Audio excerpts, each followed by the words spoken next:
বলি যে একাডেমি ফাইনালে রিলিজ এবং আমাদের মানে প্রত্যাবর্তনে রিলিজ নন্দনে 3 দিন ধরে চলছে। প্রথম দিন 650, প্রথম দিন 489, কালকে 515, আজকে হাউসফুল। তো এটাই আনন্দ। এটার থেকে বড় কথা হচ্ছে যে এই যে বললো না একসঙ্গে দুটো ছবি, একসঙ্গে বাংলার সমস্ত ছবি একসঙ্গে থাকা উচিত। আমরা কিন্তু ওই দিনটার জন্য অপেক্ষা করে আছি যেদিন পুরো বাংলা ফিল্ম ইন্ডাস্ট্রি একসঙ্গে থাকবে, একদম সবাই একসঙ্গে ছবির জন্য কাজ করবে, ভালো ছবির জন্য কাজ করবে, নিজেদের মধ্যে মারামারি করবে না, কেউ কাউকে ঠেলে সরিয়ে দেওয়ার চেষ্টা করবে না। প্রডিউসারের বন্ধুত্ব হবে, ডিরেক্টরের সাথে ডিরেক্টরের বন্ধুত্ব হবে। এই দিনটার জন্য আজকে সূচনা।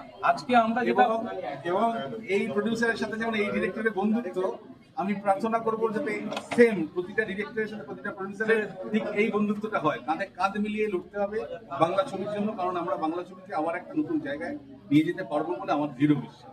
একদম ভালো, একদম ভালো। Thank you.